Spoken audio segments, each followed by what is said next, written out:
Have you ever heard the Malcolm X speech where he said, "Don't be shocked when I say I was in prison because you're still in prison"? See, when your mind is bound and gagged by the things of this world, you're not free. What does freedom mean? Freedom means that you are able to live out your God-given talent, gift, and expression unimpeded.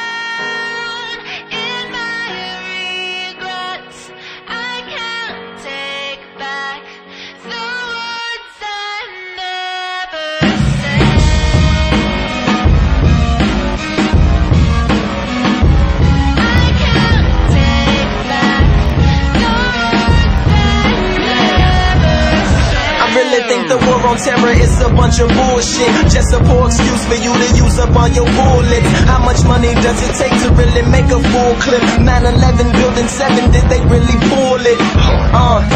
And a bunch of other cover-ups. Your child's future was the first to go with budget cuts. If you think that hurts, then wait, here comes the uppercut. The school was garbage in the first place. That's on the up and up. Keep you at the bottom, but my name is Tarion Jones.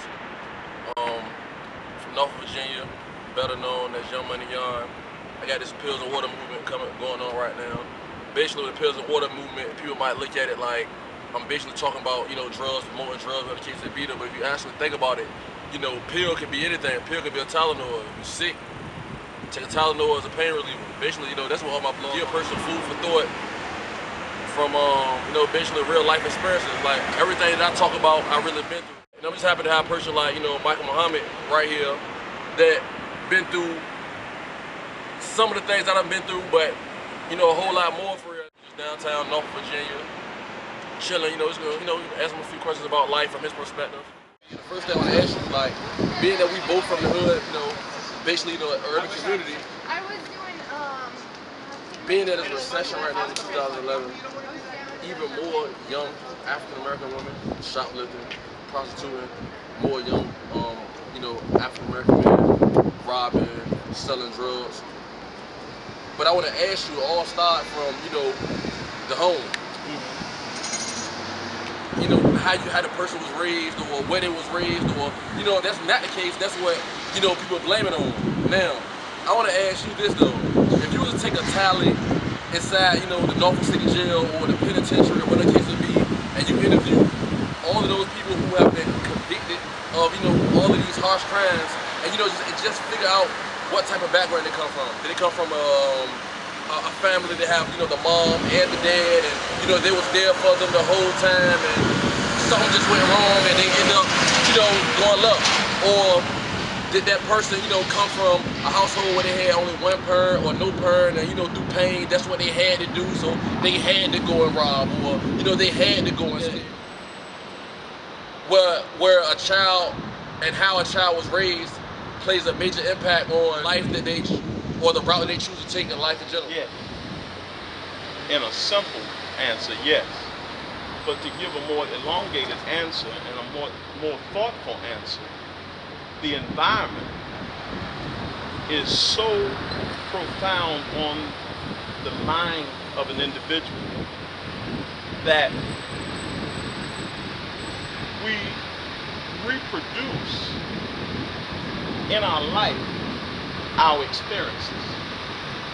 Unfortunately, in many of our homes, there are not two parents.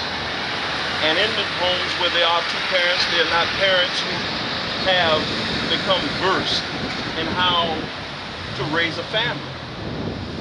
Our people have suffered tremendous atrocities here in America, from the plantation to the Jim Crow South, and now into the Civil Rights era, and now today, where many think they have made it. And we look scantly at those who have not had the success that we have had. There are not a lot of examples in our community. People achieve a certain status in life and they move out of the hood, so to speak. They move out of our communities into more affluent communities, white communities, whatever. And so those examples are not prevalent in our communities.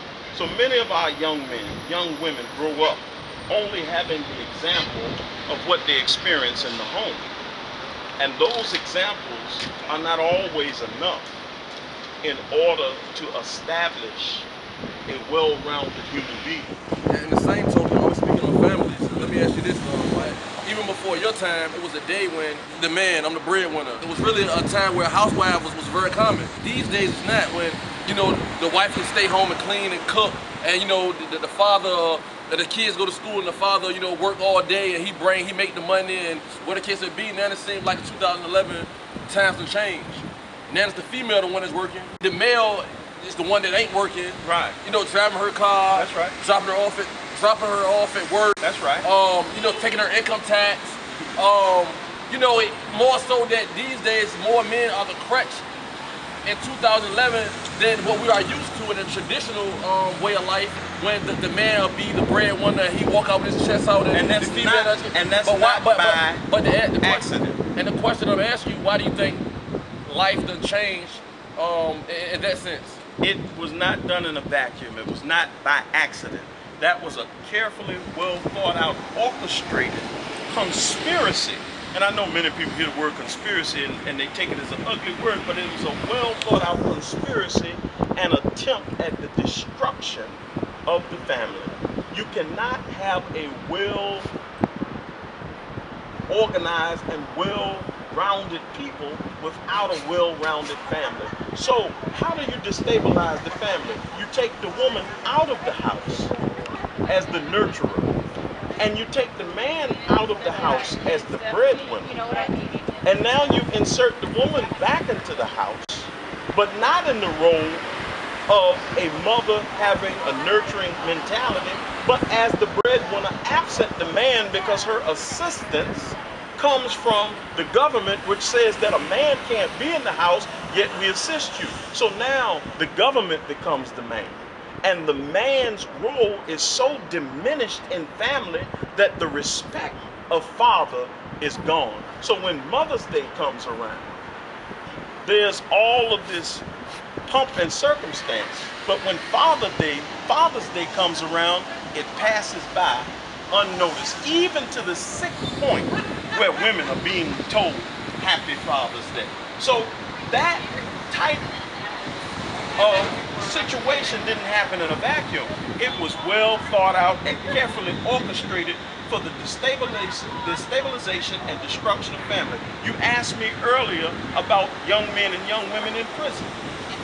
That system of governance, the prison industrial complex, that is an economic stronghold for those who are heavily invested in that, is fed through that lifestyle. So now, as we're moving this economy forward for those who are the bloodsuckers of the poor, they set in place well thought out and carefully orchestrated conspiracies that yield a great profit. So taking the man out of the house as the breadwinner and diminishing his role in the house to the point where when there's a domestic dispute, the woman takes the man to the court and she says, I'm going to call the man on you. So he's no longer the man.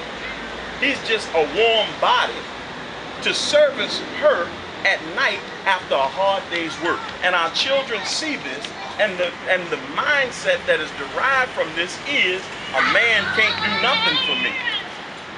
So the man is disrespected, the man is disregarded. Young men grow up under that same pressure, and now we have a world that is full of the hatred of the man. We just hope, really, like inspired by you know the topics that we touched on, and y'all can take it for heed, take it for food for thought, you know, and run with it. Like I said, I'm with Michael Muhammad, Tarion, Yawn for short. Yawn because I'm tired of the struggle. You get it, Mike?